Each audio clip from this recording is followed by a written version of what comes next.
Hola, colegas sapiens y mentes curiosas. Bienvenidos a nuestro espacio de calma y descubrimiento. Hoy viajaremos muy atrás en el tiempo a un mundo que apenas empezamos a comprender. Iremos a una meseta barrida por el viento en la actual Turquía, donde un descubrimiento ha cambiado fundamentalmente nuestra comprensión sobre los orígenes de la civilización. La historia que vamos a contar no es sobre reyes o imperios, sino sobre cazadores-recolectores que, miles de años antes de lo que creíamos posible, se unieron para construir lo imposible. Si disfrutas de estas historias largas y cuidadosas sobre la ciencia y nuestro pasado, considera suscribirte. Comparte con nosotros desde qué parte del mundo estás viendo el vídeo. Tu apoyo nos permite seguir creando este contenido. Ahora, respira hondo y acompáñame a un pasado olvidado, a la historia de Göbekli Tepe. ¿Cómo era el mundo hace 12.000 años? Imagina un planeta en plena transformación. La última gran edad de hielo estaba llegando a su fin, marcando la transición del Pleistoceno al Holoceno. El hielo que había cubierto vastas extensiones del globo se retiraba y el nivel del mar subía lentamente, redibujando las costas del mundo.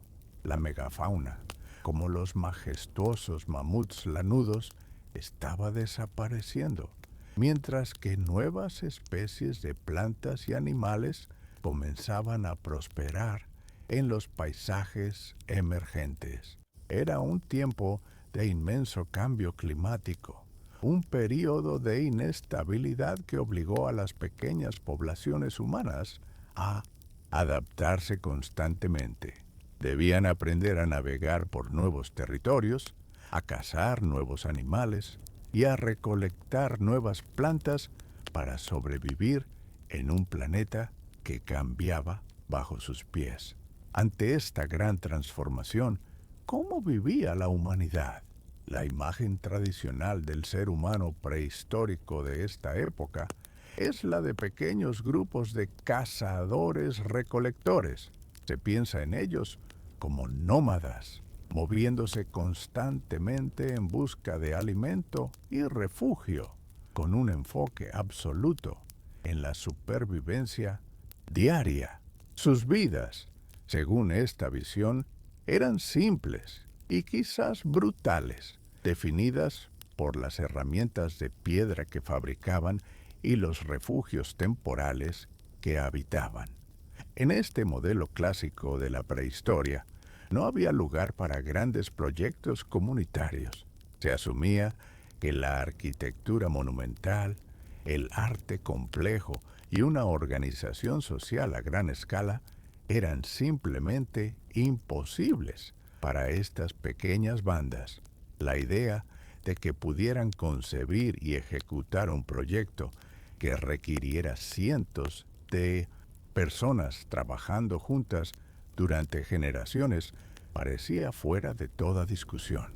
Pero, ¿y si esa imagen estuviera fundamentalmente incompleta? Nuestra historia, que rompe este paradigma, comienza en un lugar específico, el sureste de Anatolia, en la Turquía moderna. Esta región forma el borde norte del llamado Creciente Fértil, un área históricamente vital para el desarrollo de las primeras civilizaciones. El paisaje aquí es ondulado, una serie de colinas de piedra caliza que se extienden bajo un cielo inmenso. Durante milenios fue una tierra de pastores y agricultores, una geografía que parecía ordinaria a simple vista. Sin embargo, sin que el mundo lo supiera, este lugar guardaba un secreto enterrado bajo una de sus colinas, un secreto tan profundo y tan antiguo que, una vez revelado, nos obligaría a reescribir los primeros capítulos de la historia humana y a cuestionar la verdadera naturaleza de la civilización. En medio de este paisaje hay una colina con un nombre particular. ¿Qué es Göbekli Tepe? En turco, el nombre significa colina con barriga o colina panzona, una descripción visual de su forma redondeada en el horizonte. Durante incontables siglos, todos los que vivieron a su sombra la consideraron simplemente eso, una colina natural, parte del paisaje inmemorial. Los agricultores locales araban sus laderas, plantando sus cultivos, estación tras estación, sintiendo a veces cómo sus arados chocaban contra grandes piedras ocultas bajo la tierra. La verdadera naturaleza de este lugar estaba escondida a plena vista, disfrazada de geografía. Nadie imaginó que la barriga de la colina no era obra de la naturaleza, sino de la mano del hombre, un montículo artificial que ocultaba una de las mayores maravillas del mundo antiguo. ¿Por qué los primeros arqueólogos que vieron esta colina la descartaron? En 1973, un equipo de investigación de la Universidad de Chicago realizó un sondeo en la zona. Notaron las grandes losas de piedra caliza que asomaban en la superficie, pero las interpretaron erróneamente. Creyeron que eran simples lápidas de un cementerio abandonado de la época bizantina, relativamente reciente. También encontraron una gran cantidad de herramientas de sílex esparcidas por la colina, pero las consideraron restos de alguna actividad militar cercana, sin mayor importancia.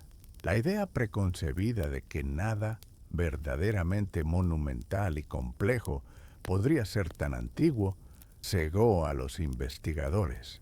No podían ver lo que tenían delante porque, según el conocimiento de la época, simplemente no debería existir.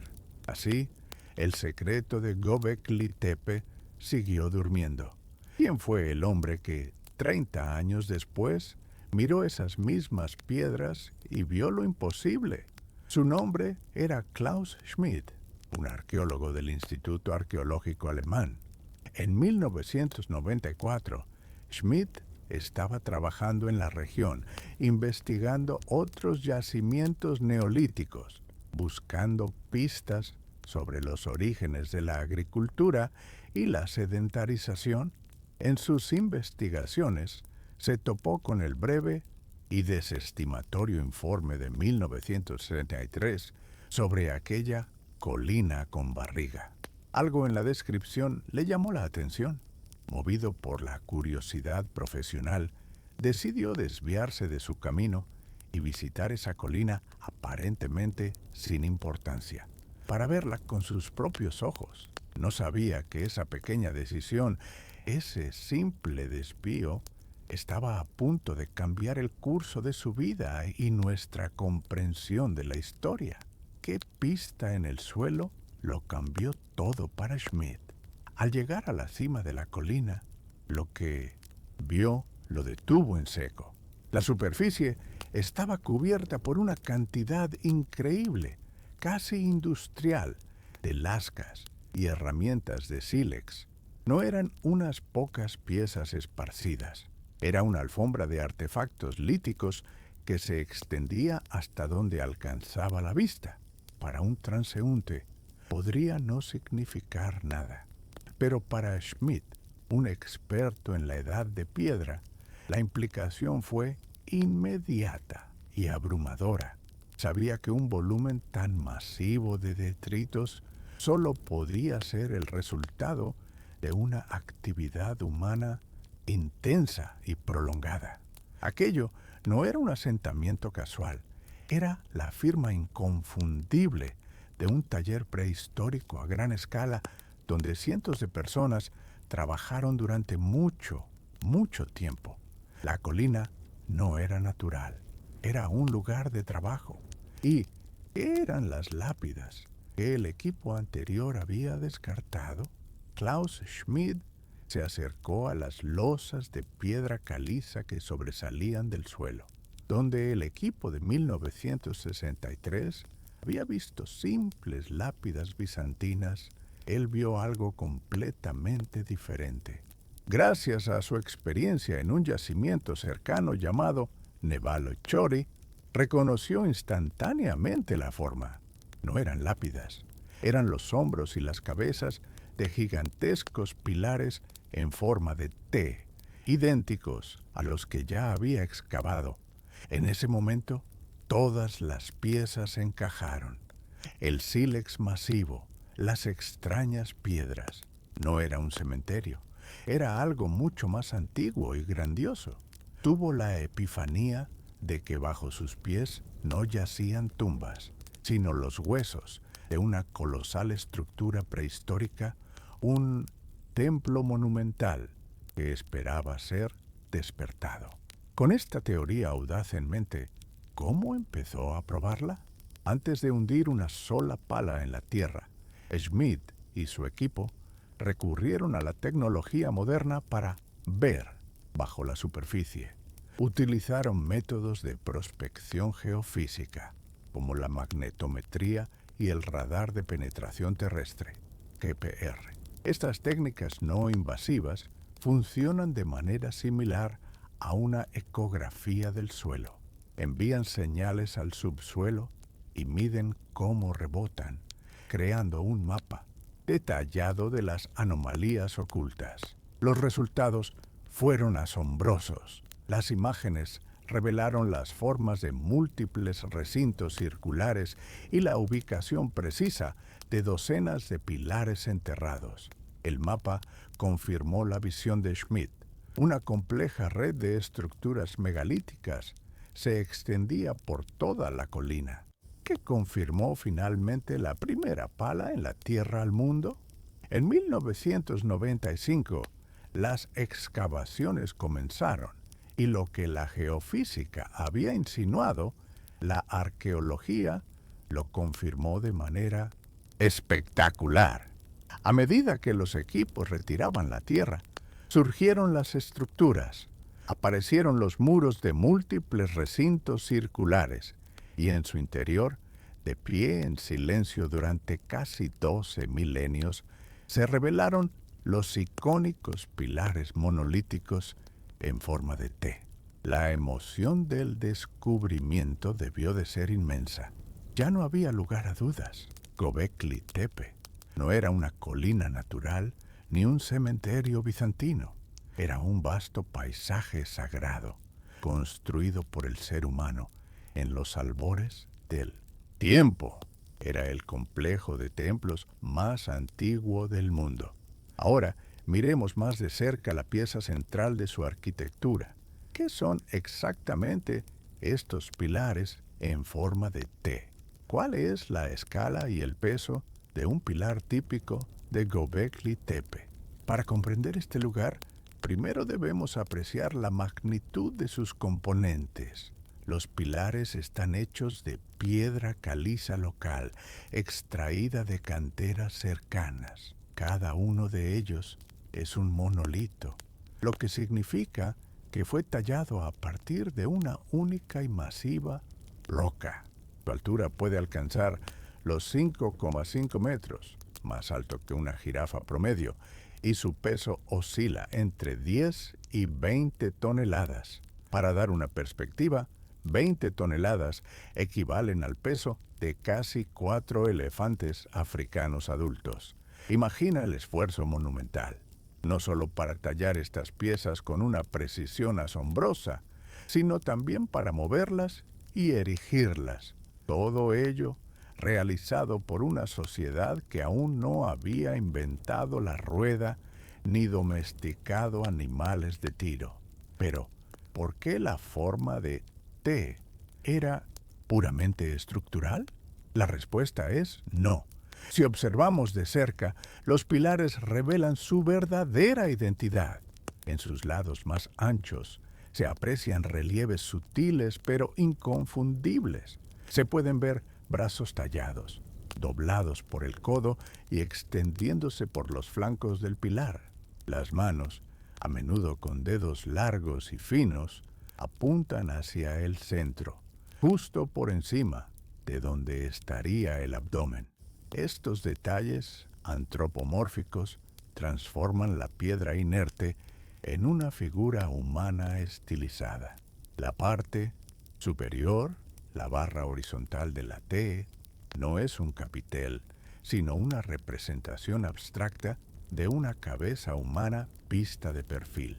Estos pilares no son solo soportes, son seres, guardianes de piedra que habitan el espacio sagrado. Si estos son seres, ¿qué están vistiendo? Los detalles tallados nos ofrecen un raro vistazo a su atuendo. Alrededor de lo que sería la cintura de estas figuras estilizadas, a menudo se encuentran cinturones finamente tallados. De estos cinturones cuelga una prenda que los arqueólogos han identificado como una tanga hecha de piel de zorro. Los propios cinturones a veces están decorados con símbolos abstractos, como formas en H o en C.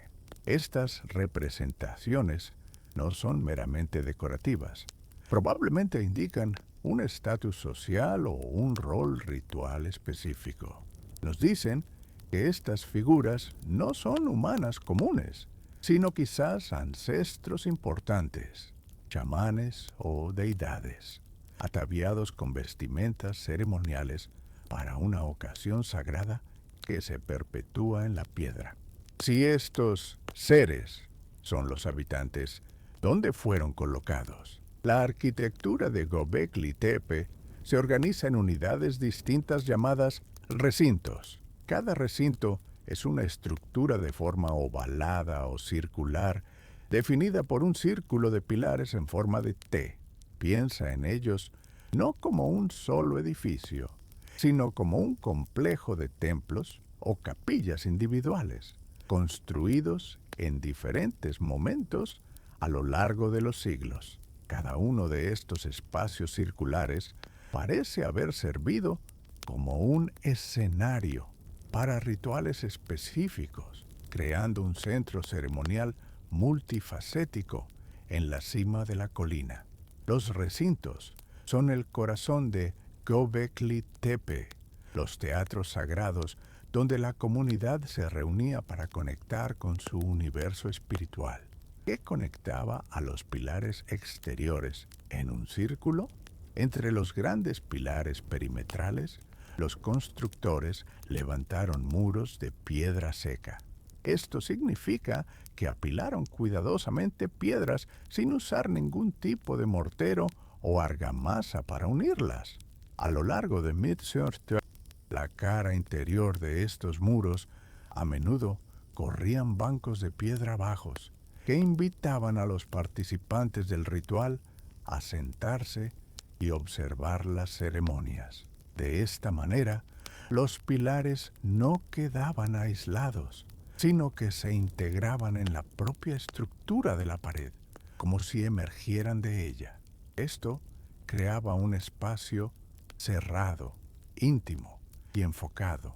Todos los seres de piedra del perímetro miraban hacia adentro, hacia el centro del círculo, dirigiendo la atención de todos los presentes hacia el punto focal del recinto. Si los pilares más pequeños estaban en las paredes que había en el centro, el foco principal de cada recinto son siempre dos pilares centrales. Estos dos pilares son consistentemente más altos, más grandes y más imponentes que todos los que los rodean en el perímetro. A diferencia de los pilares exteriores, no están integrados en ningún muro, sino que se alzan de forma independiente en el corazón del espacio. Esta disposición crea una clara jerarquía visual. Son las figuras principales en este teatro de piedra, quizás representando a dos deidades, a un par de ancestros fundadores o a dos seres mitológicos gemelos. Su posición dominante comanda la atención y define el propósito sagrado de todo el recinto. Ahora, entremos en el recinto más impresionante excavado hasta la fecha. ¿Qué es el recinto D? El recinto D es una de las estructuras más antiguas y afortunadamente una de las mejor conservadas de todo el yacimiento. Es aquí donde el arte y la arquitectura de Göbekli Tepe alcanzan su máxima expresión. Sus pilares, tanto los centrales como los perimetrales, están cubiertos por una asombrosa profusión de relieves finamente tallados, representando una gran variedad de animales. La calidad artística y la densidad simbólica de este espacio son sobrecogedoras. Klaus Schmidt, su descubridor, a menudo se refería a él como la Capilla Sixtina de la prehistoria, una obra maestra que nos da la visión más clara de la compleja cosmología de sus constructores. Es una ventana privilegiada a un mundo espiritual de hace 12.000 años. ¿Y qué hay del recinto C? ¿Qué animal feroz domina su escena central? El recinto C nos muestra que no todos los recintos seguían exactamente el mismo patrón simbólico. Mientras que la mayoría de los pilares representan figuras humanas estilizadas, los dos pilares centrales del recinto C parecen ser una excepción. Se cree que representan jabalíes salvajes, no humanos, o quizás seres con un fuerte vínculo con este animal. Esta idea se refuerza por la presencia de otras esculturas de jabalíes en relieve alto encontradas en este mismo recinto. Esta variación en el simbolismo es fascinante. Sugiere que quizás cada recinto estaba dedicado a una deidad, un clan o un espíritu animal diferente. Göbekli Tepe no era un templo con un solo mensaje, sino un panteón con múltiples capillas, cada una con su propia identidad. ¿Cuántos de estos recintos existen? Lo que podemos ver hoy en Göbekli Tepe, aunque impresionante, es solo una pequeña fracción del total. Las prospecciones geofísicas, esos mapas del subsuelo, han revelado la presencia de al menos 20 recintos circulares repartidos por toda la colina. Hasta la fecha, solo se ha excavado un pequeño porcentaje de ellos, aproximadamente un 5% del total del yacimiento. Esto significa que la gran mayoría de Göbekli Tepe sigue enterrada, esperando a futuras generaciones de arqueólogos. La escala real del lugar es inmensa. No fue una construcción rápida, sino un proyecto sagrado que abarcó siglos, quizás más de un milenio, con nuevas capillas construyéndose y otras antiguas siendo enterradas. Era una catedral en constante evolución. Todo esto plantea una pregunta práctica abrumadora.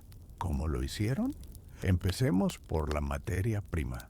¿De dónde vino la piedra? La logística de la construcción fue sorprendentemente eficiente. Las canteras, de donde se extrajeron los gigantescos monolitos de caliza, se encuentran en la misma meseta, a solo unos cientos de metros de Mindostam. Los recintos. Esto demuestra una planificación inteligente y deliberada. Eligieron construir su centro ceremonial precisamente en un lugar que les proporcionaba el material de construcción necesario. No necesitaron transportar las pesadas rocas a lo largo de grandes distancias. Aún así, mover un bloque de 20 toneladas, incluso por unos pocos cientos de metros de terreno irregular, sigue siendo una hazaña de ingeniería asombrosa para la época. ¿Qué herramientas usaron para cortar la roca? ¿Cómo se esculpe piedra caliza sin tener herramientas de metal? La respuesta reside en la simplicidad y el trabajo duro. Utilizaron herramientas de piedra hechas de materiales más duros que la propia caliza, con picotas y cinceles de sílex afilado, y grandes masas de diabasa. Equipos de trabajadores atacaban la roca madre. El proceso era laborioso. Primero, tallaban profundos canales alrededor del contorno del pilar que querían extraer. Poco a poco, iban profundizando estas trincheras, golpe a golpe, hasta que el gigantesco bloque quedaba aislado de la roca circundante y podía ser separado de su base. Cada pilar es, por tanto, un testimonio de miles de horas de trabajo físico coordinado. Qué evidencia increíble nos muestra este proceso en acción. En una de las canteras cercanas yace una prueba espectacular de este proceso, congelada en el tiempo. Se trata de un pilar inacabado, el más grande jamás encontrado en el yacimiento. Mide 7 metros de largo y se estima que pesa alrededor de 50 toneladas. Este gigante dormido todavía está unido a la roca madre por su base. Es como una fotografía instantánea del momento de la construcción. Los arqueólogos creen que fue abandonado a mitad del trabajo, probablemente porque los canteros descubrieron una fisura o una debilidad en la piedra que lo hacía inservible. Este pilar abandonado es una lección invaluable, pues nos muestra sin lugar a dudas la técnica que usaban y la escala de su ambición. Esto prueba que podían esculpir piedras enormes. Pero, ¿cómo las movían? Imagina el desafío: mover un objeto de 20 toneladas sin la ayuda de ruedas, que aún no se habían inventado, y sin animales de carga como bueyes o caballos, que aún no habían sido domesticados. La única fuente de energía disponible era la fuerza humana en masa. Aunque no tenemos pruebas directas, los arqueólogos han reconstruido el proceso más probable. Cientos de personas, trabajando en perfecta coordinación, tirarían del monolito usando gruesas cuerdas hechas de fibras vegetales, quizás sobre un trineo de madera que se deslizaría sobre una pista de troncos. Era una proeza de organización y esfuerzo colectivo. ¿Cuántas personas habrían sido necesarias? Estimar la fuerza de trabajo necesaria para una tarea así es complejo, pero la arqueología experimental nos da una idea. Basándose en experimentos que intentan replicar estas hazañas, los investigadores sugieren que se habrían necesitado alrededor de 500 personas para mover un pilar de tamaño medio, desde la cantera hasta su lugar de construcción. Esta cifra es asombrosa, porque no se refiere solo a la fuerza bruta. Implica un nivel de organización social que antes se consideraba imposible para los cazadores-recolectores.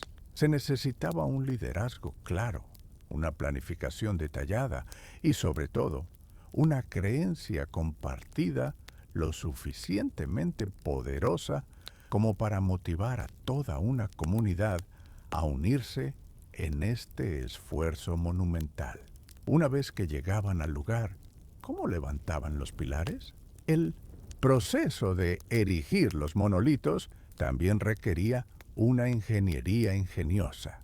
Los constructores primero preparaban la base, tallaban en el lecho de roca del suelo un encaje o zócalo preciso, con la forma exacta de la base del pilar que iba a ser colocado.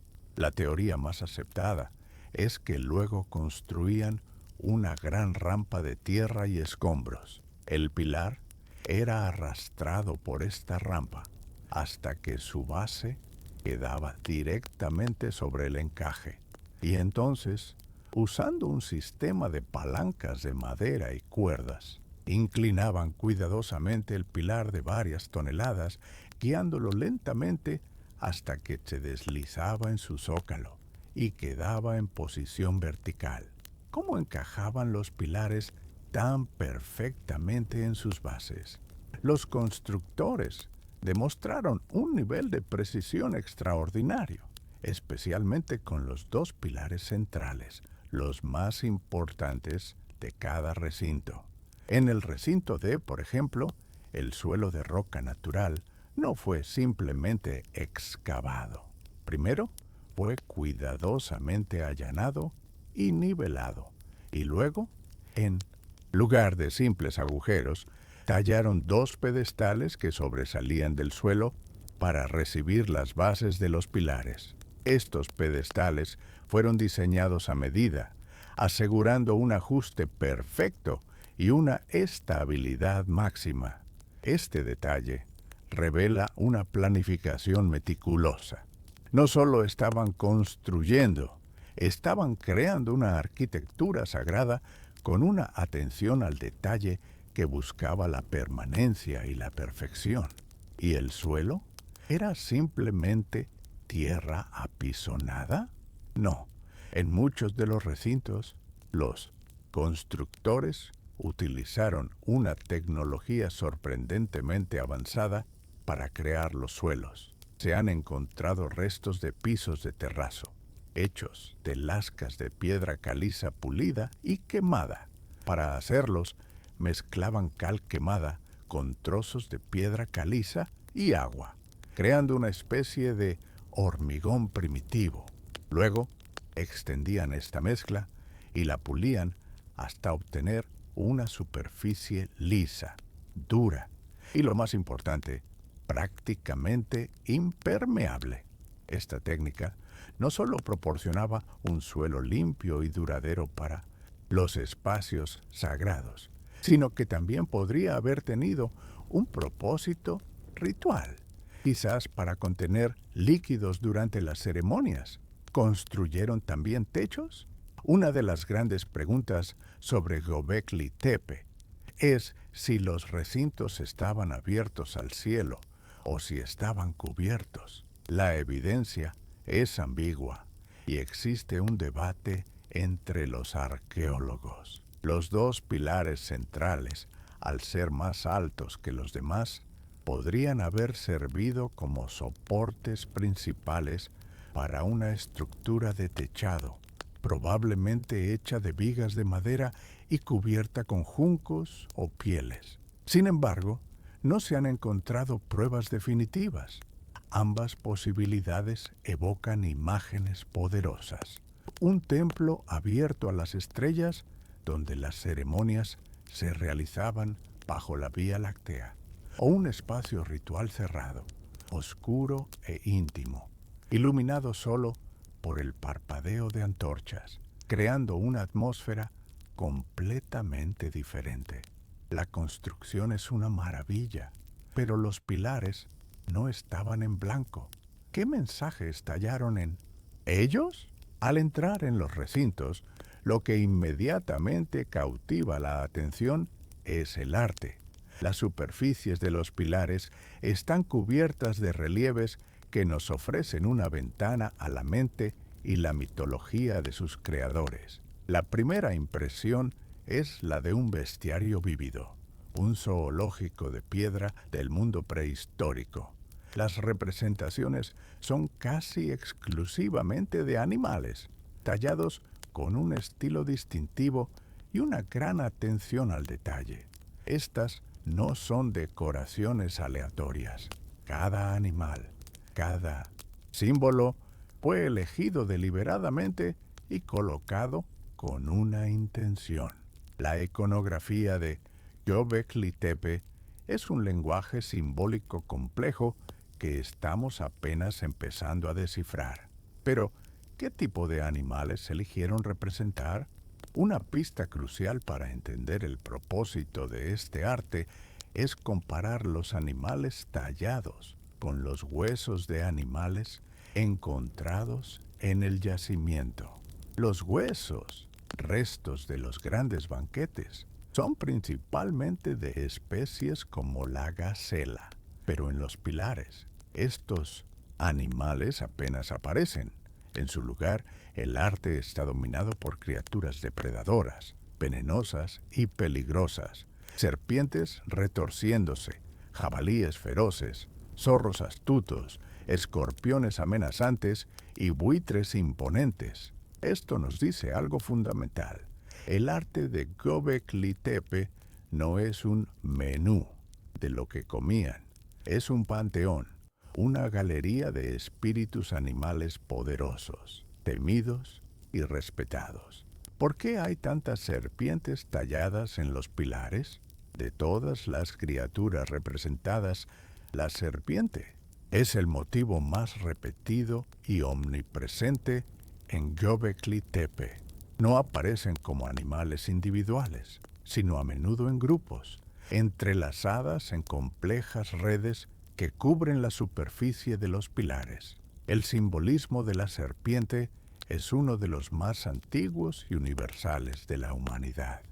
En muchas culturas representa el inframundo, el peligro y el veneno, pero también, debido a su capacidad para mudar de piel, es un poderoso símbolo de transformación, renacimiento y renovación cíclica.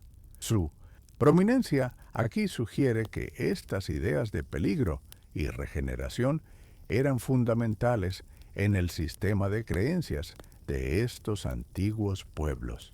¿Qué mamífero astuto es frecuentemente retratado? El zorro es otro actor principal en el teatro simbólico de Göbekli Tepe. Aparece en numerosos relieves, a menudo tallado en poses dinámicas y llenas de vida.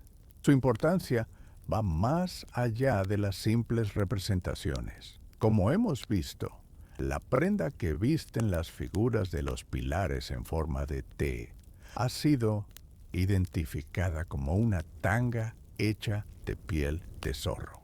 Esta conexión directa entre los seres estilizados y el zorro es muy significativa. Podría indicar que el zorro era un espíritu guardián, un símbolo de astucia e inteligencia, o el emblema de un clan o una sociedad secreta. Llevar su piel podría haber sido una forma de canalizar el poder del animal durante los rituales. ¿Y qué hay del poder bruto y la ferocidad?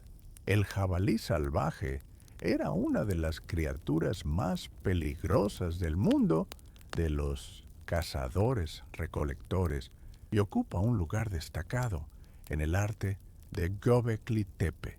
Las esculturas lo representan como un animal grande, agresivo y poderoso, a menudo con sus colmillos prominentemente exhibidos. El recinto C, en particular, parece tener un enfoque especial en esta criatura.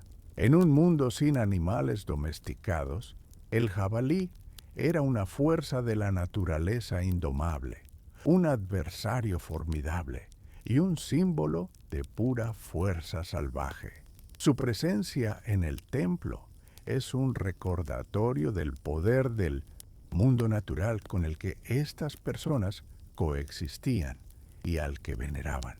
El arte no se limitaba al suelo. ¿Qué criaturas del cielo fueron inmortalizadas? Las aves también juegan un papel importante en la iconografía de Göbekli Tepe, mostrando una notable diversidad. Encontramos grullas, a menudo representadas en parejas, en lo que parecen ser elaboradas danzas de cortejo, patos y, de manera más prominente, buitres. La presencia de estas diferentes especies sugiere una mitología aviar compleja, donde cada pájaro tenía su propio significado y su propio lugar en sus historias cósmicas, ya fuera como símbolos de la vida, de los ciclos estacionales, o, en el caso del buitre, de la muerte, las aves conectaban el mundo terrenal con el cielo. ¿Por qué el buitre, un carroñero, era tan importante? La prominencia del buitre está casi con seguridad ligada a su papel como necrófago, un consumidor de carne muerta. Su presencia en el arte sugiere que los constructores de Göbekli Tepe practicaban un rito funerario conocido como excarnación. Este proceso consiste en dejar los cuerpos de los difuntos expuestos a los elementos y a los animales carroñeros, especialmente a los buitres. Las aves limpiarían los huesos de toda la carne. Una vez limpios y secos, los huesos, particularmente el cráneo, podrían ser recogidos y enterrados en otro lugar. Esta práctica, que puede parecernos extraña, era vista como una forma natural y eficiente de separar el espíritu del cuerpo físico.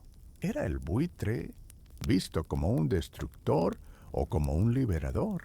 En muchas culturas antiguas que practicaban ritos similares, el ave carroñera no era vista como un simple consumidor, sino como un psicopompo, una palabra griega que significa guía de almas. Se creía que al llevarse la carne del difunto, el ave también transportaba su espíritu o su alma hacia el otro mundo, hacia el cielo. Por lo tanto, el buitre no sería un símbolo del final de la vida, sino de la transición. Era un intermediario crucial entre el mundo de los vivos y el de los muertos, una parte esencial del viaje del alma después de la muerte. Su papel en el ciclo de la vida y la muerte lo convertía en una criatura profundamente sagrada. ¿Existe una escena específica que reúna estos temas de muerte y cosmos? Sí. En el recinto D se encuentra una de las piezas de arte más complejas y narrativas de todo el yacimiento, el Pilar 43, más conocido como la Piedra del Buitre. Este pilar presenta una escena detallada y enigmática. En la parte superior, un gran buitre se cierne sobre una figura humana sin cabeza, acompañado por un escorpión y otros símbolos. A diferencia de otras tallas que muestran animales aislados, esta parece contar una historia, representar un mito o conmemorar un evento específico. Es una de las composiciones más estudiadas y debatidas, una verdadera piedra de Rosetta de su universo simbólico. ¿Cuál es la interpretación del hombre sin cabeza en la piedra del buitre? La figura sin cabeza es una de las imágenes más poderosas y directas de Göbekli Tepe. Se corresponde perfectamente con la práctica funeraria de la excarnación que hemos descrito y con un posible culto al cráneo, donde la cabeza era tratada de forma especial. A menudo se separaba del cuerpo y se conservaba, se enterraba por separado o se usaba en rituales. Por lo tanto, la ausencia de la cabeza en esta figura no es una representación de violencia, sino un símbolo deliberado de la muerte y de la transición del espíritu, separado ya de su contenedor físico. ¿Y los otros animales en la piedra son solo parte de la escena? Aquí es donde la interpretación se vuelve aún más fascinante. Algunos investigadores, especialmente en el campo de la arqueoastronomía, han propuesto una teoría audaz, que los animales en la piedra del buitre no son aleatorios, sino que representan constelaciones. La correspondencia es sorprendentemente clara en algunos casos. El escorpión representaría a la constelación de Escorpio, y el buitre podría ser una forma antigua de representar a Sagitario. Si esta teoría es correcta, la piedra del buitre no es solo una escena mitológica, es un mapa del cielo nocturno, un registro astronómico de hace 12.000 años. Si es un mapa del cielo, ¿registra un evento específico? Esta teoría va un paso más allá. Los investigadores que proponen la conexión astronómica han utilizado software para mapear las posiciones de estas constelaciones en el cielo del pasado. Sugieren que la disposición de los símbolos en la piedra corresponde al cielo del año 10.950 Amethyst Cloud y que podría estar conmemorando un evento catastrófico que ocurrió en esa fecha. El impacto de un cometa, conocido como la hipótesis del impacto del Younger Dryas, que habría causado un cambio climático abrupto y devastador. Aunque esta teoría es controvertida, es una idea poderosa que los constructores de Göbekli Tepe usaron su templo para registrar un evento que cambió su mundo para siempre. Además de los animales, ¿existen símbolos abstractos? Sí, el repertorio artístico de Göbekli Tepe no se limita a figuras de seres vivos. En los pilares, especialmente en los cinturones de las figuras antropomorfas, encontramos una serie de símbolos abstractos. Los más comunes son formas que se asemejan a la letra H, así como crecientes que probablemente representan la luna y círculos que podrían simbolizar el sol. El significado de estos signos es un misterio. Podrían ser una forma de protoescritura, donde cada símbolo representa una idea compleja. Quizás el símbolo H representaba la dualidad, la unión del hombre y la mujer, o el cielo y la tierra. Son los elementos más enigmáticos de su lenguaje visual. ¿Y qué hay de los insectos y las arañas? ¿Por qué tallarían criaturas tan pequeñas? La atención de los artistas de Göbekli Tepe no se centraba solo en los grandes y poderosos mamíferos y aves. Los relieves de escorpiones son bastante comunes, como vimos en la piedra del buitre.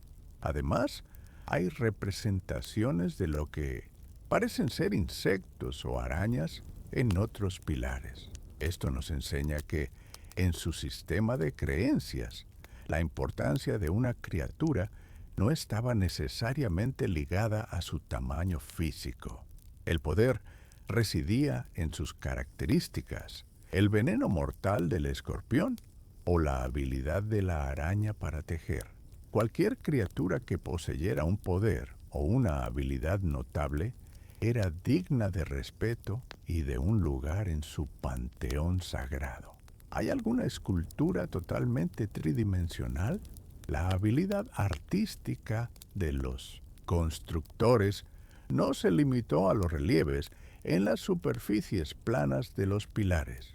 También crearon impresionantes esculturas exentas, totalmente tridimensionales. Entre los hallazgos se incluyen figuras de animales talladas en tamaño casi real, como un jabalí salvaje y un depredador, quizás un oso o león, descendiendo por un pilar. Y por supuesto, está la famosa estatua del hombre de Urfa, encontrada en las cercanías. Estas obras demuestran que su dominio de la piedra era completo, capaces de liberar figuras del bloque de roca para que habitaran el espacio ritual junto a los participantes. ¿Qué nos dice el hombre de Urfa sobre cómo se veían a sí mismos? Encontrada en la cercana ciudad de Urfa y datada en la misma época que Göbekli Tepe, esta estatua es un hallazgo revolucionario. Es la escultura de piedra de un ser humano a tamaño natural más antigua del mundo. Mide casi 2 metros de altura y es una figura imponente y misteriosa. Sus ojos están representados por 2 profundas cuencas con incrustaciones de obsidiana negra y brillante que le dan una mirada penetrante. Sin embargo, no tiene boca. A diferencia de los pilares abstractos, esta es una representación más directa de una figura humana, aunque todavía muy estilizada. Es quizás la imagen de un ancestro, un dios o un sacerdote, una figura de poder silencioso y observador.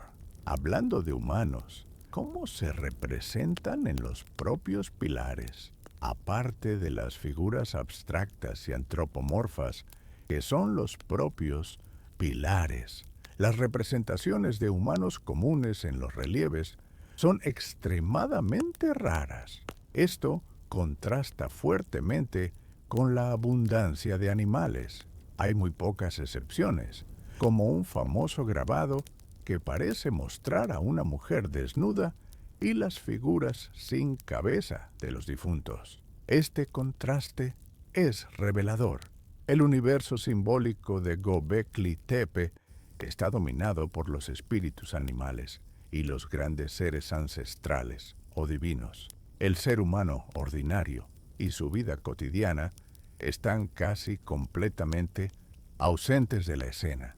¿Hay alguna representación de plantas? La ausencia de representaciones humanas es notable, pero hay otra ausencia igualmente significativa, la del reino vegetal. En toda la vasta galería de arte de Göbekli Tepe no se ha encontrado ni una sola representación clara de una planta, un árbol, una flor o un cereal. En una cultura que estaba al borde de la revolución agrícola, esta omisión es sorprendente. Refuerza la idea de que su cosmovisión estaba firmemente arraigada en el mundo del cazador-recolector. Su universo espiritual, al menos el que decidieron plasmar en piedra, estaba poblado por las almas y los poderes de los animales que cazaban, temían y respetaban. Mirando toda esta galería, ¿qué mundo mental revela? La asombrosa complejidad de este arte nos dice inequívocamente que sus creadores no eran los hombres de las cavernas primitivos y simplistas de la imaginación popular. Poseían una capacidad para el pensamiento simbólico profundo, capaz de crear y mantener una mitología compartida y un sistema de creencias coherente. Su arte demuestra una narrativa sofisticada y una observación increíblemente aguda del mundo natural que los rodeaba. Tenían una vida interior rica, un universo mental tan complejo y lleno de significado como el de cualquier cultura o religión posterior. Göbekli Tepe es la prueba en piedra de que la complejidad de la mente humana es tan antigua como nuestra propia especie. Entonces, ¿quiénes eran exactamente las personas detrás de este arte? El análisis del polen antiguo y de los restos de animales encontrados en el yacimiento nos permite reconstruir el entorno en el que vivían. Hace 12.000 años, esta región no era el paisaje semiárido que es hoy, era una tierra mucho más verde y rica. Había bosques abiertos de pistachos y almendros silvestres, ríos que fluían con más agua y, lo más importante, abundantes rebaños de animales salvajes como gacelas, puros y onagros. Era, en esencia, una especie de paraíso para los cazadores-recolectores. La abundancia de recursos naturales era tal que les permitía tener tiempo libre, liberándolos de la lucha constante por la supervivencia y dándoles la oportunidad de pensar, planificar y construir. Vivían permanentemente en Göbekli Tepe. A pesar de la escala monumental de la construcción, hay algo crucial que falta en la cima de la colina: evidencia de vida doméstica. Las excavaciones no han revelado restos de casas, hogares para cocinar, ni la basura asociada con un asentamiento permanente. Además, no hay una fuente de agua cercana en la cima de la colina, un requisito indispensable para cualquier aldea o ciudad. La conclusión es clara: Göbekli Tepe no era un lugar donde la gente vivía, Era un destino, un lugar sagrado al que la gente viajaba. Era un punto de encuentro regional, una catedral en una colina, dedicada exclusivamente a la ceremonia y el ritual.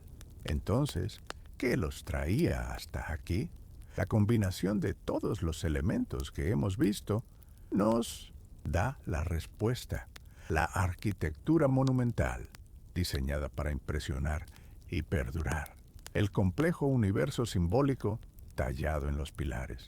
Y su ubicación remota, lejos de los asentamientos cotidianos. Todo apunta a una única función. Göbekli Tepe era un centro ritual. Era un lugar donde diferentes grupos de cazadores, recolectores, quizás de toda la región, se reunían en momentos específicos del año. Venían aquí para realizar ceremonias, celebrar ritos de paso, honrar a sus muertos y, fundamentalmente, para reforzar los lazos sociales y la identidad compartida que los unía como pueblo. ¿Qué nos dicen las decenas de miles de huesos de animales? Entre los escombros que llenan los recintos, los arqueólogos han encontrado una cantidad abrumadora de huesos de animales. La gran mayoría pertenecen a gacelas y uros, bueyes salvajes. Muchos de estos huesos presentan marcas claras de carnicería, de haber sido descarnados y cocinados. Esta no es la evidencia de pequeños sacrificios, rituales a los dioses. Es la prueba inequívoca de un consumo de carne a escala masiva. Lo que ocurría en Göbekli Tepe no eran solo ceremonias solemnes, eran grandes fiestas, banquetes comunitarios donde cientos de personas se reunían para comer juntas. ¿Cómo conseguían tanta carne de una sola vez?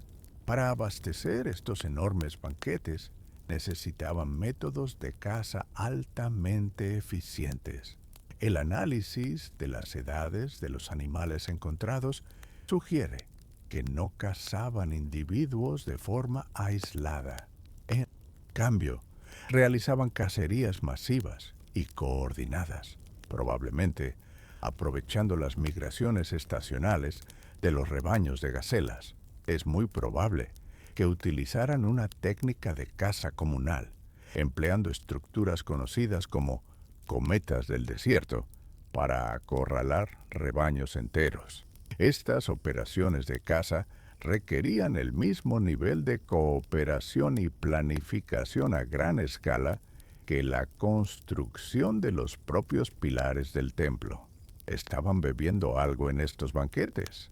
Es muy probable que sí. En el interior de los recintos se han encontrado grandes recipientes de piedra con capacidad para más de 150 litros. El análisis químico de los residuos encontrados en el interior de estas cubas ha revelado trazas de oxalato, un subproducto que se forma durante la fermentación de granos. Esto ha llevado a los investigadores a proponer una teoría emocionante, que los constructores de Göbekli Tepe estaban produciendo una forma primitiva de cerveza a partir de cereales silvestres. No se trataría de una bebida cotidiana, sino de una sustancia especial, quizás con propiedades psicoactivas, consumida durante las fiestas rituales para facilitar las experiencias comunitarias y espirituales. ¿Cuál era el propósito de estas grandes fiestas? Según Klaus Schmidt, el descubridor del yacimiento, la fiesta ritual no era un simple complemento de la actividad religiosa.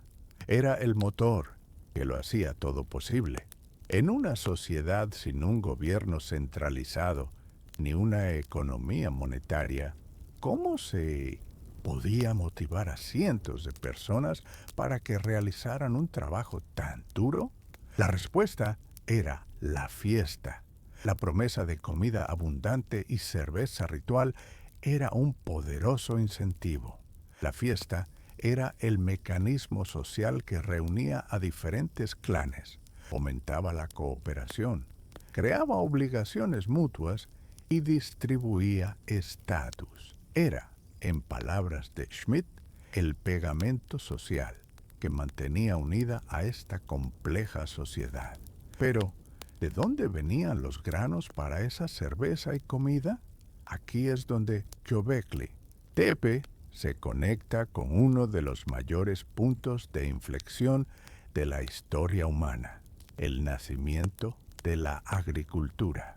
La región que rodea Göbekli Tepe es precisamente el lugar donde los genetistas han localizado el origen de la domesticación del trigo einkorn, uno de los primeros cereales cultivados por el hombre.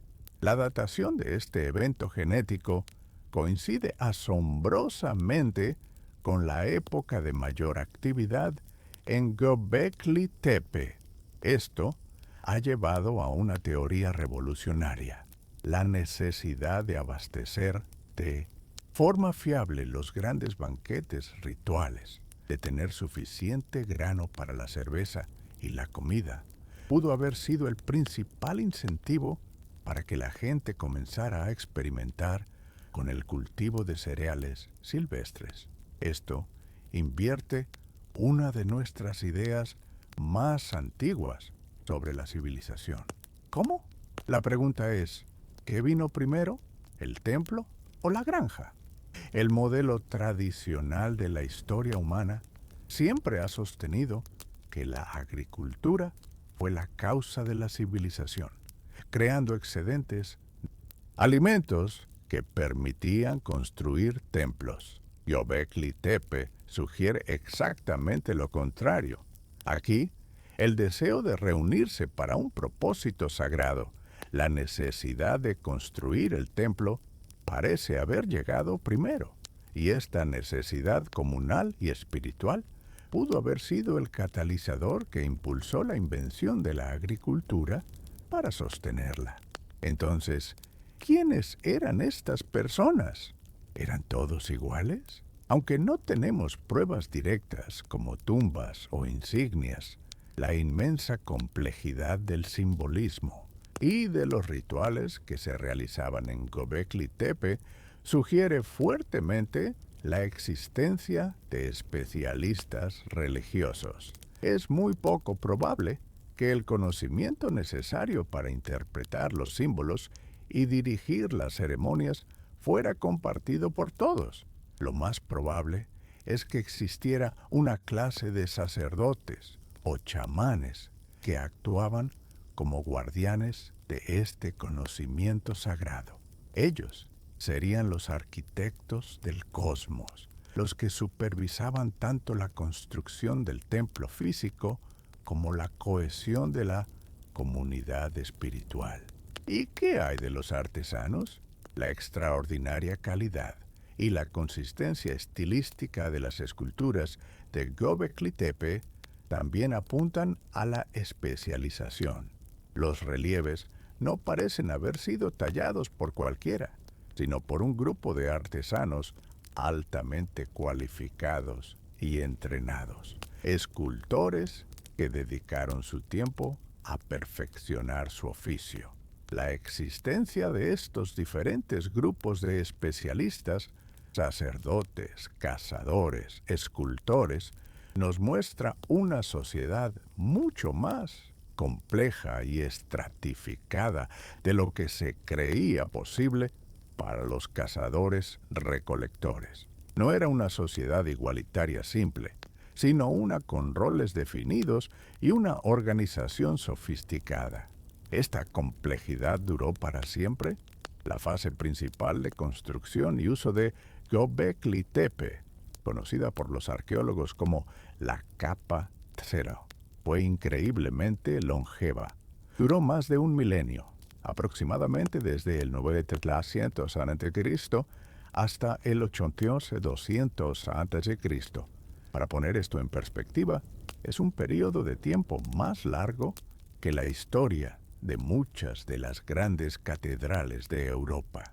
Durante más de 40 generaciones, la gente de la región continuó viajando a esta colina sagrada, construyendo nuevos recintos, manteniendo los antiguos y celebrando sus rituales. Esta asombrosa continuidad demuestra la estabilidad y la resiliencia de su cultura y su sistema de creencias. Pero entonces, alrededor del 8000 a.C., ocurrió algo notable que le hicieron a su propio templo. Aquí llegamos a uno de los mayores misterios de Göbekli Tepe, la razón por la que el yacimiento está tan increíblemente bien preservado es que no fue simplemente abandonado a la ruina. Fue enterrado deliberada y cuidadosamente por las mismas personas que lo construyeron. Recinto por recinto, llenaron los espacios sagrados con toneladas de escombros, cubriendo los pilares y los muros hasta que toda la estructura desapareció bajo un montículo artificial. Crearon su propia cápsula del tiempo, escondiendo su mundo del futuro.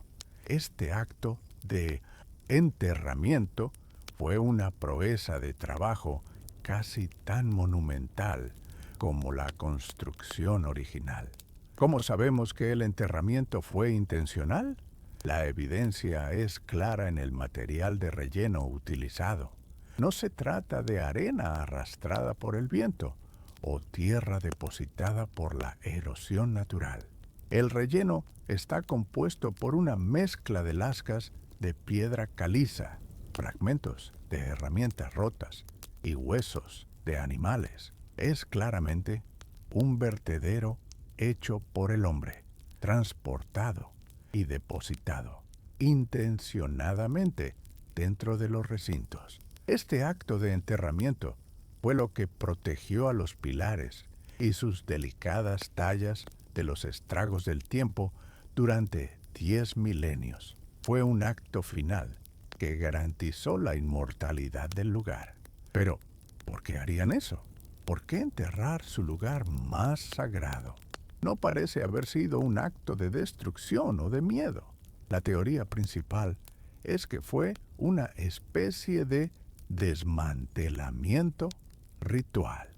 A medida que la sociedad cambiaba, con la lenta pero inexorable consolidación de la agricultura y un estilo de vida más sedentario, el antiguo sistema de creencias de los cazadores-recolectores, con su panteón de espíritus animales, pudo haberse vuelto obsoleto. El mundo estaba cambiando, y su religión también.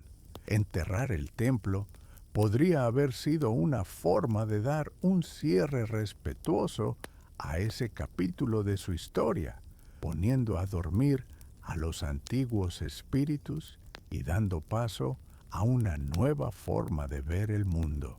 ¿Qué nuevo mundo estaba surgiendo? El período que siguió a la era dorada de Göbekli Tepe es conocido como el Neolítico Precerámico B. Esta fue la época en que la agricultura se consolidó y surgieron las primeras grandes aldeas agrícolas permanentes en la región, como el famoso yacimiento de Çatalhöyük.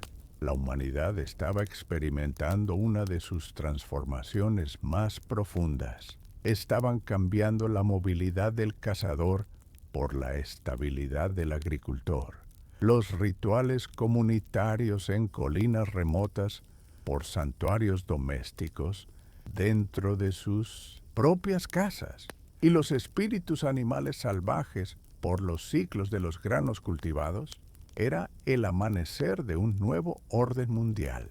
¿Hay vestigios de esta nueva era en el propio yacimiento? Sí, el propio Göbekli Tepe refleja esta profunda transición cultural. En las capas de tierra por encima de los grandes recintos circulares enterrados, los arqueólogos han encontrado una fase de ocupación posterior, conocida como la capa Krasdo. Las estructuras de esta capa son muy diferentes. En lugar de los grandes templos circulares, la gente Construyó edificios más pequeños y de planta rectangular, con pocos o ningún pilar monumental. Muestra cómo, incluso en este lugar sagrado, la era de los grandes proyectos comunitarios y la cosmovisión de los cazadores-recolectores había llegado a su fin, dando paso a una arquitectura y una forma de vida más doméstica y pragmática. ¿Cuál es el legado final de este mundo olvidado? La existencia de Göbekli Tepe reescribe fundamentalmente el primer capítulo de La civilización. Antes de su descubrimiento, la historia era simple. Primero, la agricultura, luego las aldeas y finalmente la religión organizada y los templos. Göbekli Tepe demuestra que esta secuencia es incorrecta. Prueba que la organización social a gran escala, la religión compleja y la arquitectura monumental no fueron un producto de la agricultura, sino que la precedieron. Parece que la búsqueda humana de significado, el impulso de reunirse para comprender nuestro lugar en el cosmos, fue el verdadero catalizador que puso en marcha el proceso de la civilización. ¿Fue Göbekli Tepe un centro aislado? Durante mucho tiempo se pensó que sí, que era una anomalía única, pero ahora sabemos que no estaba solo. Göbekli Tepe es, de hecho, la punta del iceberg. Forma parte de una vasta red de yacimientos contemporáneos en la misma región, un fenómeno cultural que los arqueólogos turcos han denominado Taş Tepeler, que se traduce como las colinas de piedra. Esto cambia radicalmente nuestra perspectiva. Göbekli Tepe no era un único templo aislado. Era quizás el centro principal, la capital ceremonial de todo un paisaje sagrado, salpicado de colinas con templos similares, conectados por una cultura y un sistema de creencias compartidos. ¿Qué otro lugar está ahora en el centro de atención? Uno de los yacimientos más importantes de este proyecto de Taş Tepeler es Karahan Tepe, situado a pocos kilómetros de Göbekli Tepe y posiblemente incluso más antiguo. A primera vista, es similar, con sus pilares en forma de T y sus recintos. Sin embargo, presenta diferencias notables, con un mayor enfoque en las figuras humanas y un diseño diferente. Uno de sus descubrimientos más espectaculares es una sala con 11 figuras talladas y pilares en forma de falo, lo que sugiere un conjunto diferente de rituales. Karahan Tepe se presenta como el siguiente capítulo en esta increíble historia. ¿Cómo complementa Karahan Tepe la historia de Göbekli Tepe? El descubrimiento de Karahan Tepe y otros yacimientos similares es crucial porque nos muestra la diversidad y la evolución dentro de esta antigua cultura. Nos permite ver que no era una tradición monolítica y estática. Si Göbekli Tepe, con su zoológico de piedra, se centraba en el mundo de los espíritus animales y los ancestros divinos, Karahan Tepe parece estar más enfocado en el mundo humano. Al comparar estos diferentes centros ceremoniales, los arqueólogos pueden empezar a trazar cómo las creencias y las prácticas rituales de estas personas cambiaron y se desarrollaron a lo largo de los más de 1000 años que duró esta fascinante cultura. ¿Cuántos otros tepes pueden estar escondidos? El alcance del proyecto Taş Tepeler es asombroso y sigue creciendo. Las prospecciones arqueológicas en la región han identificado hasta ahora al menos 12 yacimientos distintos con características similares a las de Göbekli Tepe, todos ellos repartidos en un área de unos 200 kilómetros. y muchos de ellos aún no han sido excavados sistemáticamente. Esto significa que estamos presenciando el descubrimiento no de un solo templo, sino de la primera civilización monumental del mundo, una cultura de constructores de templos que floreció en el sureste de Anatolia durante el amanecer del Neolítico. Apenas estamos empezando a comprender la escala y la complejidad de este mundo perdido. ¿Qué tecnologías están ayudando a desentrañar estos misterios? Para responder a las complejas preguntas que plantean estos yacimientos, la arqueología moderna utiliza un arsenal de técnicas científicas de vanguardia. El análisis de ADN antiguo, extraído de los huesos humanos, puede revelar los orígenes genéticos de estas poblaciones. El análisis de isótopos puede rastrear los movimientos de personas y animales. Y la modelización digital en 3D de los recintos nos permite reconstruirlos virtualmente y estudiar sus líneas de visión y posibles alineamientos astronómicos con una precisión sin precedentes. La ciencia de punta está abriendo nuevas ventanas a este pasado remoto, respondiendo preguntas que la arqueología tradicional no puede. Más allá de la ciencia, ¿cuál es la cuestión humana que permanece? Al observar los pilares de Göbekli Tepe, es imposible no sentir una conexión profunda con sus constructores. A pesar de los 12.000 años que nos separan, nos vemos reflejados en su esfuerzo. Lo que nos conecta es una necesidad humana fundamental que trasciende el tiempo y la cultura.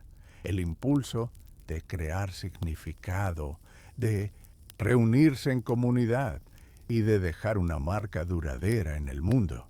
El impulso que los llevó a levantar estos templos es el mismo que más tarde construiría las pirámides, las catedrales y los observatorios espaciales. ¿Qué mundo perdieron al crear el nuestro? La historia de Göbekli Tepe es también la historia de una gran transición y quizás de un gran sacrificio. La adopción de la agricultura, que este lugar parece haber estimulado, lo cambió todo para siempre. La dieta humana se volvió menos variada, la estructura social se volvió más jerárquica, surgieron nuevas enfermedades y nuestra relación con la naturaleza se transformó fundamentalmente. Al asegurar un suministro de alimentos más estable, la humanidad renunció a la libertad, la movilidad y la rica cosmología del mundo de los cazadores-recolectores. Perdimos un mundo para poder construir el nuestro. ¿Y el hombre que nos dio todo esto? Es imposible contar esta historia sin rendir homenaje al hombre cuya visión lo inició todo, Klaus Schmidt. Desde su redescubrimiento del yacimiento en 1994 hasta su prematura muerte en 2014, Schmidt dedicó su vida a Göbekli Tepe, viviendo en el lugar durante meses cada año. Fue su capacidad para ver más allá de las lápidas lo que nos abrió esta ventana a un mundo perdido. Su perseverancia y su genialidad nos regalaron no solo un yacimiento arqueológico, sino una nueva comprensión de nuestro propio amanecer como civilización. ¿Cuál fue la conclusión final de Schmidt sobre el lugar? Klaus Schmidt resumió el revolucionario significado de su descubrimiento en una frase simple, pero poderosa, que se ha hecho famosa. Primero vino el templo, después la ciudad. Esta afirmación encapsula perfectamente el cambio de paradigma que Göbekli Tepe representa. Desafía la visión materialista de la historia que sostenía que la economía y la subsistencia lo eran todo. En cambio, Schmidt argumentó que fue la ideología, la religión y la necesidad humana de un propósito compartido lo que actuó como la fuerza motriz. La búsqueda de lo trascendente no fue una consecuencia de la civilización, sino su causa original. Al final, ¿qué es realmente Göbekli Tepe? ¿Es un templo? ¿Un observatorio astronómico? ¿Un monumento a los muertos? La respuesta es que probablemente fue todo eso y mucho más. Intentar etiquetarlo con nuestras categorías modernas y separadas, religión, ciencia, arte, podría ser un error. Para sus constructores, estas cosas probablemente no estaban separadas. Göbekli Tepe era el centro de su universo, un axis mundi, el lugar donde todos los planos de la existencia convergían. Era donde el cielo y la tierra se encontraban, donde los vivos se comunicaban con los muertos y donde la humanidad se reunía para negociar su relación con el poderoso mundo de los espíritus. Podemos escuchar los sonidos de Göbekli Tepe. Una nueva disciplina, la arqueoacústica, intenta recrear los paisajes sonoros del pasado. Los recintos circulares de Göbekli Tepe, con sus paredes y pilares de piedra lisa, habrían tenido propiedades acústicas únicas. Imagina el sonido de los rituales en ese espacio, el eco de los cánticos, la reverberación de los tambores o el sonido de las flautas rebotando en las piedras, envolviendo a los participantes y creando una experiencia sensorial totalmente inmersiva. El sonido no era un fondo, sino una herramienta activa para inducir el trance y la conexión con el mundo espiritual. ¿Y qué veían por la noche? Hace 12.000 años, el cielo nocturno era un espectáculo que hoy apenas podemos imaginar. Sin absolutamente ninguna contaminación lumínica, la Vía Láctea habría sido una brillante y estructurada banda de luz que cruzaba el cielo de horizonte a horizonte. Para los constructores de Göbekli Tepe, el cielo no era un telón de fondo pasivo, era una parte viva y activa de su mundo, un lugar poblado por los mismos espíritus y seres mitológicos que tallaban en los pilares. El cosmos era un libro abierto, lleno de historias, poder y conocimiento, y ellos eran sus atentos lectores. Estaban los pilares alineados con estrellas específicas. La posibilidad de que Göbekli Tepe funcionara como un observatorio astronómico es objeto de intensa investigación. Algunos investigadores han propuesto que los dos pilares centrales en varios de los recintos están alineados con el orto helíaco de Sirio, la estrella más brillante del cielo nocturno. El orto helíaco es la primera aparición anual de una estrella en el horizonte justo antes del amanecer. Si estos alineamientos son correctos, significaría que los recintos no solo eran templos, sino también calendarios de piedra precisos, usando estrellas importantes para marcar las estaciones. ¿Por qué un calendario era tan crucial para los cazadores-recolectores? Para una sociedad que dependía enteramente de los recursos naturales, ser capaz de predecir los ciclos del tiempo era una cuestión de supervivencia. Un calendario estelar preciso les permitiría saber cuándo esperar las migraciones anuales de las gacelas, su principal fuente de alimento. Les indicaría cuándo madurarían ciertas plantas silvestres y, por supuesto, les permitiría programar sus grandes festivales rituales en las fechas correctas. La astronomía era, para ellos, una ciencia sagrada y práctica a la vez, fundamental para su modo de vida. Volviendo a los pilares, ¿por qué no tienen rostros? Una de las características más llamativas de las figuras antropomorfas en forma de T es su total anonimato. La cabeza, representada por la barra transversal, es completamente abstracta, sin ojos, nariz ni boca. Esta no es una omisión por falta de habilidad. La ausencia de rostro es una elección deliberada y muy significativa. Sugiere que estos pilares no representan a individuos específicos, más bien representan seres impersonales y atemporales, ancestros primordiales, dioses sin nombre o guardianes espirituales que encarnan una idea o un poder, no una personalidad. ¿Qué nos dice esta abstracción sobre su religión? La combinación de la prominencia de los animales y la naturaleza anónima y abstracta de los seres antropomorfos apunta fuertemente hacia una cosmovisión animista o chamánica.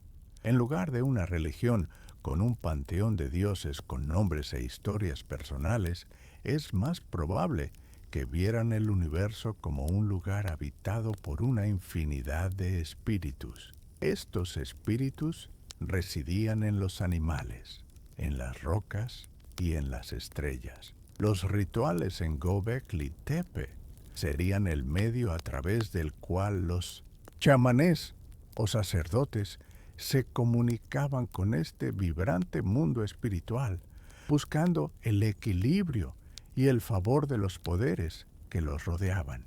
¿Cómo se refleja nuestro propio mundo en este descubrimiento? La historia de Göbekli Tepe puede ser vista también como una advertencia para nuestro tiempo. La cultura que construyó estos templos floreció durante un período de dramático cambio climático al final del Younger Dryas. Su respuesta a esta crisis, que culminó en la revolución agrícola, transformó fundamentalmente su relación con el planeta. La revolución agrícola, aunque nos dio la civilización tal como la conocemos, también inició un proceso de alteración ecológica a gran escala, cuyas consecuencias, como el cambio climático actual, estamos enfrentando hoy. Göbekli Tepe se encuentra en la encrucijada exacta donde la humanidad tomó un nuevo camino. ¿Cuántos secretos guarda aún la colina? A pesar de más de 2 décadas de excavación, es importante recordar que el 95% de Göbekli Tepe permanece sin excavar. Las prospecciones geofísicas nos muestran que bajo la tierra yacen muchos más recintos, quizás más antiguos o con propósitos diferentes. Podría haber talleres, áreas de preparación de alimentos o incluso tumbas de personajes importantes aún por descubrir. Göbekli Tepe no es un libro cerrado, es un archivo inmenso cuya mayor parte todavía está por leer. El yacimiento seguirá siendo estudiado durante siglos y cada nueva excavación tiene el potencial de añadir otra pieza crucial a este fascinante rompecabezas. ¿Dónde están enterrados los constructores? El misterio de los muertos de Göbekli Tepe persiste. A pesar de las intensas búsquedas, no se ha encontrado ni una sola tumba o cementerio formal dentro de los recintos. Lo que sí se ha encontrado son fragmentos de cráneos humanos. Esto nos devuelve al misterio del culto al cráneo y a las prácticas de excarnación. Parece que su lugar de entierro, si es que tenían uno formal, estaba en otro lugar, separado de su centro ceremonial. La búsqueda de los cementerios de la gente de Göbekli Tepe es uno de los próximos grandes desafíos para la arqueología en la región. ¿Cuál es la pregunta final que resuena desde las piedras de Göbekli Tepe? Más allá de todas las preguntas sobre cómo, cuándo ¿Y por qué? Quizás la pregunta más profunda que plantea este lugar es simplemente, ¿qué nos impulsa a construir? Göbekli Tepe es el ejemplo más antiguo y espectacular de la necesidad humana de trascender la mera supervivencia. Nos muestra que desde el principio, en el corazón de la experiencia humana, no está solo la necesidad de comer, sino también una necesidad igualmente poderosa, la de pertenecer a algo más grande que nosotros mismos, de mirar a las estrellas y de construir nuestro lugar en el cosmos. El misterio de Göbekli Tepe es, en última instancia, el misterio de nosotros mismos. Y así, la colina con barriga guarda sus secretos, pero nos ha revelado una verdad fundamental. La chispa de la civilización no fue el grano, sino la reunión. No fue la granja, sino el templo. Göbekli Tepe nos enseña que mucho antes de que construyéramos ciudades para vivir, construimos lugares sagrados para preguntarnos sobre el significado de todo. Es un recordatorio, tallado en piedra, de que nuestra búsqueda de propósito es tan antigua como nuestra humanidad. Gracias por acompañarme en este viaje al amanecer de nuestro mundo. Y como siempre, mantén la curiosidad, mantén la calma. Nos vemos en la próxima historia.